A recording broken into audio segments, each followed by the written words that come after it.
Good afternoon, everyone. I'm Rachel Hutchinson. I'm the science director at SWRCB, the South Yuba River Citizens League. I might say SWRCB a lot during this talk. So just to give you an idea, we're a watershed nonprofit that's based out of Nevada City, and we work on the Yuba River watershed. Our watershed is just upstream of Marysville. We are a tributary to the Feather River, which of course dumps into the Sacramento River. We're working in a system where we have about 50 impoundments or diversions. And what I'm going to focus on today is obviously meadows. And we have about 315 meadows in our watershed. So something that I worry about a lot as a watershed conservation organization whose mission is to unite the community to protect and restore our watershed is, where do we start? So where we start for us is looking at our headwaters, because that is where the water originates and where we hope that we will be able to make the most benefit for issues like climate change and also for creating beneficial upstream water storage and water quality. We have three forks to our river, the North Yuba, the Middle Yuba, and the South Yuba, and we try to think of our restoration efforts on a sub-watershed context. And so we look at each one of our creeks and try to decide where we should be working and how we should best go about that. The majority of our work is in partnership with the Tahoe National Forest. They've been extremely great partners with us and are very actively engaging in meadow restoration efforts on their lands. Our Yuba headwater meadows, so I said we had 315 meadows in our watershed. 273 of those are in our headwater reaches. I think Karen said earlier, a few minutes ago, that about 70% of meadows in the Sierra Nevada are degraded in some way, shape, or form. So where do we get started on a watershed like this? We can't work in 273 meadows. So how we go about doing this, as I said, is that we work on a sub-watershed, from sub-watershed to sub-watershed. Right now we're working in 3 different sub-watersheds, and I'll spend most of my time talking today about that.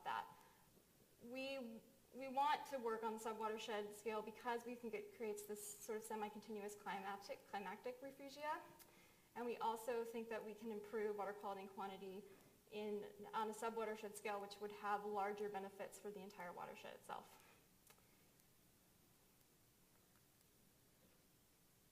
The first watershed that I'm going to talk to you about is the Canyon Creek watershed, which is in the South Fork of the Yuba River. Within Canyon Creek, we're working in Texas Creek, and we're going to be implementing projects on both Loney and Deer Meadow. As Sarah suggested earlier, Deer Meadow is one of the meadows that was funded through the greenhouse gas grant program last year, and Loney Meadow is another meadow that is funded through National Fish and Wildlife Foundation. And both of those meadows will be monitored for greenhouse gases. The really great thing about that particular proposal is that it will enable us to do a lot more science in these meadows than we otherwise would have. Monitoring is a very difficult thing to get funded, as many of you know, but it's extremely important. Earlier I said that my organization works to unite the community to protect and restore the Yuba River. So something that's difficult for me as a scientist, but something that I've become very appreciative of, is the idea that citizen scientists can actually help us, if they're trained really well, and we spend a lot of time on training, to be able to monitor these places for longer than our grant period extends. So we might run out of funding, but the great thing about these citizen scientists is that they feel very connected to this landscape, and they will continue to be able to go out in the field with us supporting them to collect data in the right way for 10 years, 20 years, 50 years. We hope to be able to continue doing that for the long term. So the restoration design that we are working on at Loney Meadow is a low impact restoration design. Loney Meadow is actually fairly it's not that degraded, I would say, compared to a lot of the other meadows that you saw pictures of just now. What we'll be doing is that there's a trail that extends around the meadow. I think I have a pointer. Yeah. There's a trail that extends around the meadow, and it's here. And as it moves through here, it is draining off some of these 2 channels here. It's thought that historically, this particular meadow, some of the water was moved from these channels over here and brought over into this channel. This channel has reached an equilibrium and it's on its own. Probably this happened back in the 1900s, so this channel is beautiful and very well protected. It even has fencing around it. This is a cattle grazing meadow. Some of the other things going on in here that we want to try to help along is that there are ditches that connect these two creeks together. So this is all part of the Texas Creek watershed. It initiates up here and the outlets down here. But there are a couple of ditches that connect these creeks together that have been built. This one's especially a very straight line. So what we're hoping is that we will fill those in and help fix those hydrologic issues so that water can once again the water will be slowed down and that we'll be able to see floodplain inundation.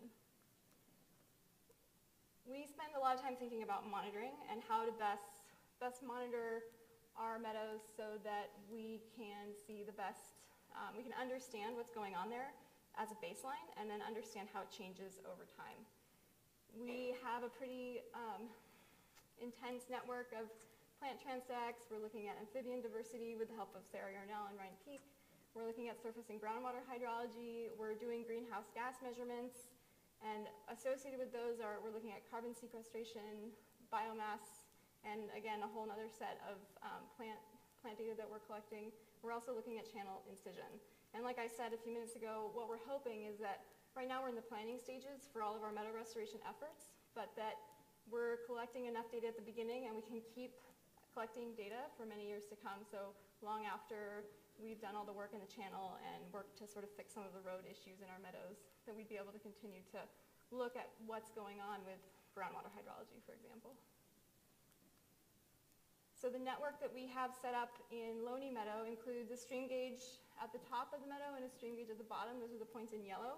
And then we also have 10 groundwater wells that are instrumented with pressure transducers. And in the middle of the meadow, we have our greenhouse gas monitoring network. So we're sampling greenhouse gases at 24 sites across this meadow. And this is the same for 3 of the other meadows in this same sub-watershed. What we're looking at there is nitrous oxide, methane production, and carbon dioxide. We're doing this every 3 weeks. And along with each one of those 24 locations, we're also collecting vegetation data. And we are looking at biomass, how much biomass is accumulating every year, and also bulk density of the soil to get at carbon sequestration.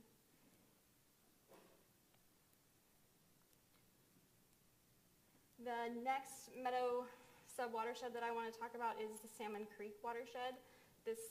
Within Salmon Creek, we're looking at another sub-watershed within that, which is the Church Creek area. This meadow includes Bear Trap Meadow, which is another meadow that was funded under the Greenhouse Gas Grant Round.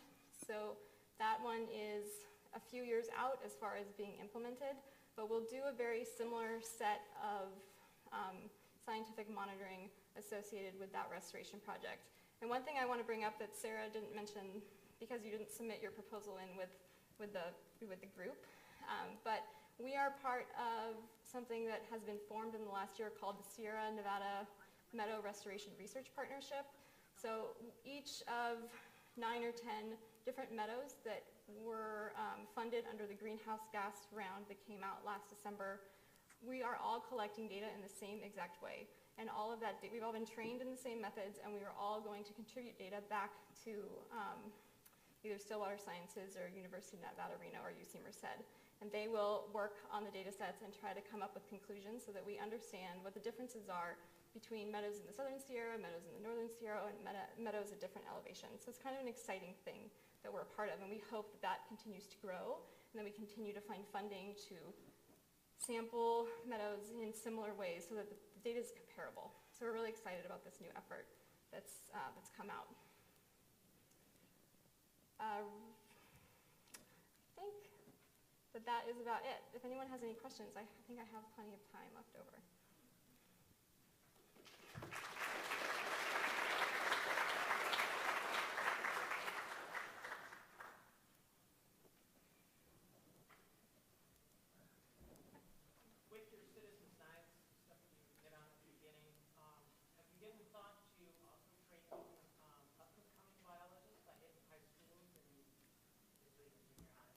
Yep. So in fact, this year at Loney Meadow, we have a partnership with Earthwatch, and Earthwatch sends us, this year they sent us 18 high school students. We trained them, and they helped me collect about 800 small quadrats of plants. So I taught them like 75 plants in Loney Meadow. So yes, we are using high school students, both locally from our area and from Los Angeles. And I had a high school student out with me on Tuesday, or Thursday, sorry, the week is long. What day is today? Collecting greenhouse gas samples, so some have been trained in that as well.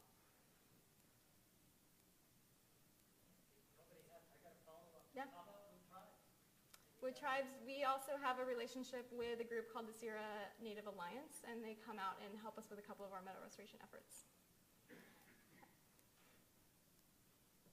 Okay, thank you.